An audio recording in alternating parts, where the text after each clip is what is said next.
Да, Кратово е град на кулите, мостовите, римските рудници, старата чаршија, град на прекрасни цркви и манастири изградени од 14 век. Нечепнатата природа, потоа чистиот воздух, старата архитектура, културно-историските знаменитости, гостопримството и посебната кратовска кујна го вбројуваат ова градче во едно од најпосакуваните и најпосетените туристички дестинации во Македонија. За Кратово, во студиото на програма на градови разговарам со мојата гостинка Ива Зарева од Кратово, студент на Филозофскиот факултет. Добар ден и добре дојдовте. Добар ден и до вас и до сите гледачи на македонската телевизија и ви благодарам за поканата. Особено е интересно, чест и задоволство да се разговара за Кратово, за еден музеј на отворено и град кој што ја чува жива македонската традиција и култура со некој од помладата генерација. Кратово, иако мал по своите размери, по бројот на жители, всушност со векови представувал привлечно место за живење, но и за стопанисување. Историските податоци покажуваат и укажуваат на постоење на населби уште од прадисторијата, ако се вратиме многу години наназад, односно од самите почетоци на цивилизацијата. Според податоците се укажува на постоење на цивилизација и рударство на овие простори уште од 6 век пред нашата ера. Кратовчани велат, откако постои рударството, постои и Кратово и не грешат. Ајде еден краток историјат за Кратово. Градот Кратово најпрвен го добива името по својата местоположба, затоа што се наоѓа на место на изгаснат вулкан, односно на кратер. Тој екзистира уште во римско време и тогаш е познат како Кратискара, а подоцна за времето на Византија е познат како Коритон. Како што кажавте, откако постои рударството, од тогаш постои Кратово, затоа што Кратово бил во 11 век, станува центар на рударството, каде што, освен што имаме рударска дејност, имаме изработка на предмети од злато, сребро и бакар. Во периодот од 11 до 13 век, Кратово бил окупиран од страна на српските деспоти и тие во Кратово ги донасаат сасите кои имаат за цел тоа природно рударско богатство кое го има Кратово повторно да го преработуваат. Исто така, Кратово, уште нели така познат како град на кулите и мостовите или како што знаеме да го наречеме музеј под отворено небо, најмногу се карактеризира и е препознатлив по средновековните кули и мостови. Иако за кулите се кажува дека постојат од турско време, се претпоставува дека и пред да дојдат турците, поимотните граѓани на Кратово ги користеле за да се заштитат од арамиите, кои во тоа време најмногу сакале нели да им ги земат предметите кои биле од значителна вредност и што биле изработени од сребро и злато. Да, споменавме дека Кратово бил град богат со неколку рудници на злато и многу дуќани каде што се продавало и излеаното злато во форма на монети, но и златен накит. Кратовските трговци и занечи биле на добар глас и најмногу тргувале со кожано и со бакарни садови за домаќинство, префината собствена изработка на која и завидувале и најпрочуените тогашни филиграни. Во овој град масовно доаѓале и трговци кои носеле дел од европското и културното архитектонско наследство. И еве од тука се и корените на кратовските традиции. Но она што е најзначајно, колку е зачувана таа традиција денеска која што некогаш живеела во Кратово. Значи, се уште има дуќани во познатата ајдучка чаршија, обстојуваат некои занаети, но колку е сето тоа доволно за денешно време?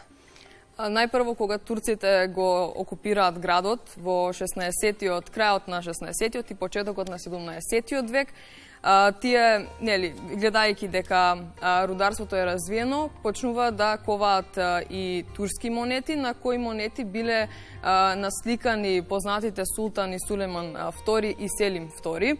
И исто така, откако турците дошле во Кратово, почнала на монетата да има буквата К, што означувало дека таа монета е изработена во Кратово.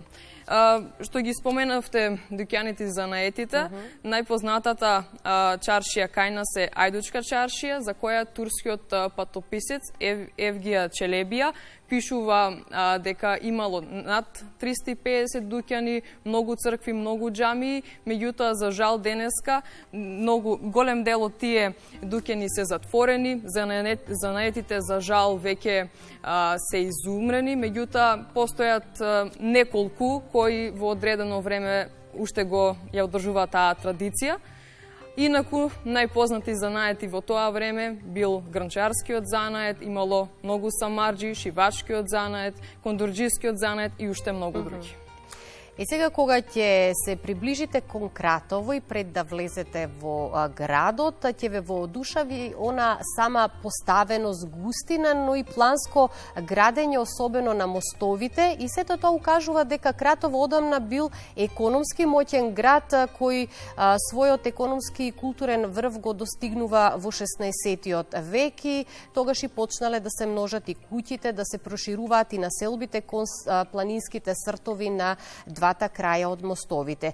И она што секако ќе ве плени во Кратово е дека секое мало си имало посебни архитектонски белези, што укажува на тоа дека градителството во Кратово и сведочи за древните знаења на македонските мајстори. И всушност, градската архитектура во Кратово е типична староградска македонска архитектура. Да, архитектурата во Кратово, како што кажавте, е старомакедонска архитектура и уште кога ќе влезете во градот, ќе ги видите сите тие куќи кои се направени во тој стар стил, ќе ги видите мостовите и мостовите сведочат за тоа дека трговијата била развиена и луѓето ги користеле мостовите за полесно да тргуваат. Најпознати мостови во Кратово се Чаршискиот мост, Гровчанскиот мост, Јокширскиот мост и други. И, како што кажав, тие најчесто биле правени за полеснителна комуникација за трговија со луѓето. И, освен тоа што Кратово е препознатливо по тоа, имаме во Кратово и мали, кои исто така нели си носат своји имиња, со своји легенди, зошто се вика така. Например, Царина Мала се вика Царина затоа што почнува од Царинскиот мост па нагоре и се верува дека на тој мост некогаш поминал турскиот цар.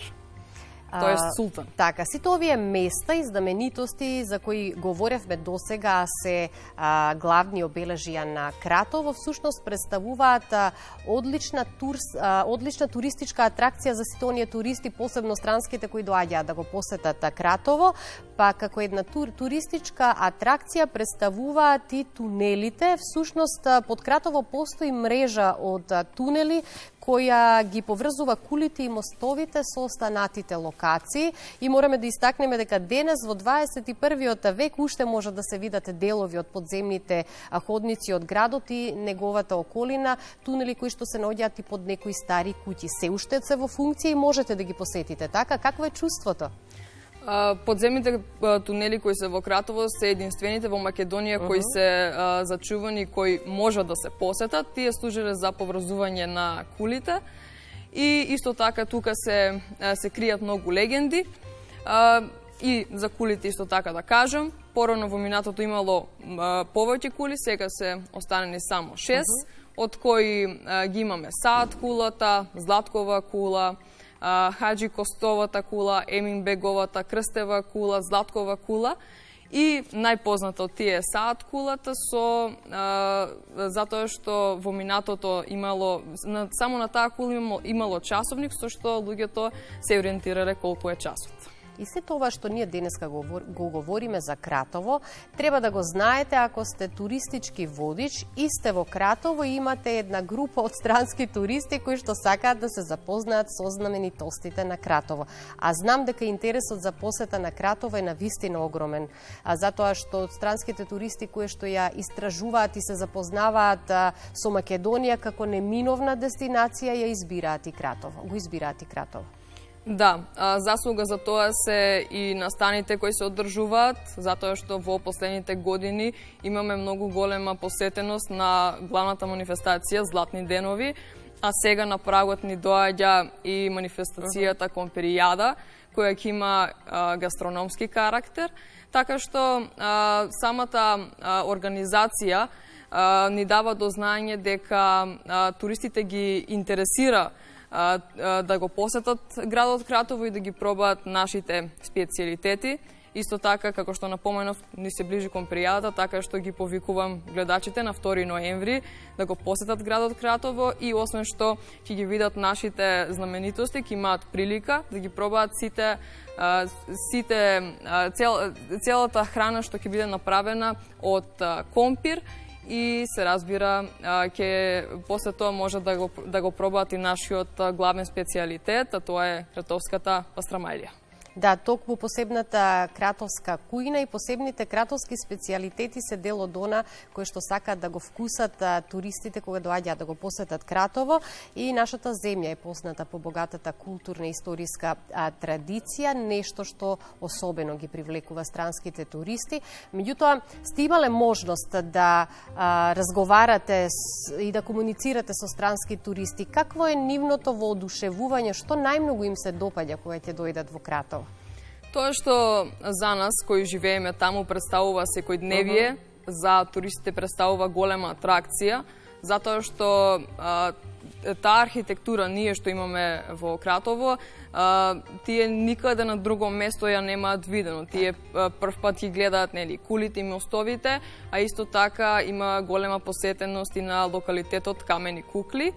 И тука најмногу ги привлекува тоа што имаме легенда за камените кукли и тие како екзистенција представуваат нешто што е многу значено за нашиот град и развој на туризмот. Така што, после таа тура која тие ја прават во Кратово, се воодушевуваат на кратовската гастрономија. Ги споменуваме постојано странските туристи, но колку домашни, македонски туристи доаѓаат во Кратово? Во последниот период имаме и домашни туристи, затоа што имаме многу поголема промоција на градот Кратово, затоа најмногу е заслужен, ќе го споменам, професор Младен, кој е професор во Средното општинско училиште Митко Пенџуклиски, и благодарение на промоцијата која тој ја прави заедно со неговите ученици, ние имаме се поголема посетителност од домашните туристи, меѓутоа и од странските. И покрај големата посетеност од домашни и странски туристи, дали Кратово сепак се празни и дали младите заминуваат од градот? Тоа е жалната слика на нашиот град, затоа што како минуваат годините, жално е да се слушне, да се даде епитетот град на пензионери. Меѓутоа, иако изобилуваме со многу знаменитости, недостатокот на малите места е тоа што за младите нема доволно активности за да тие останат таму, и најчесто по завршувањето на средно образование сите го напуштаат Кратово и дел од нив после не се ни враќаат.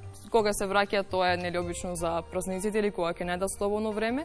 Меѓутоа ќе кажам дека кога и да се вратиме во Кратово, секогаш го кажуваме она дома си е дома, затоа што таму е најтопло, најубаво и душата секогаш ни е во Кратово, колку и да сме далеку од него.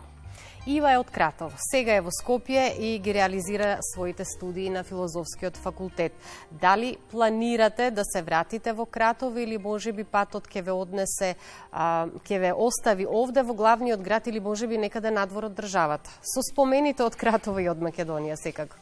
Моите цели стремат кон тоа да останам во државата, затоа што и тоа што го изучувам, меѓународни интеркултурни студии, и од секогаш сум сакала да бидам дел од политиката. Сакам и стремам, имам тендиција да останам тука. Меѓутоа, доколку дојде до тој степен на разочарување, можеби ќе напуштам државата, меѓутоа приоритет ми е да останам тука. Што се однесува за враќањето во Кратово, тоа не го гарантирам, го гарантирам само за гости. Ива, кажи ми во неколку реченици како би ги поканила нашите гледачи да го посетат Кратово? Ги поканувам гледачите со тоа што ќе кажам дека ќе имат прилика да видат што значи и да го доживеат на вистински начин градот под отворено небо, градот музеј, и да ги пробаат нашите гастрономски специјалитети. Ти благодарам многу за гостувањето и ти благодарам што еве се обидовме со овој разговор барем малку да го доближиме Кратово до нашите гледачи и до оние кои што можеби никогаш не го посетиле, еве доволна провокација конечно да отидат и да уживаат во убавините на Кратово. Ви благодарам и на вас.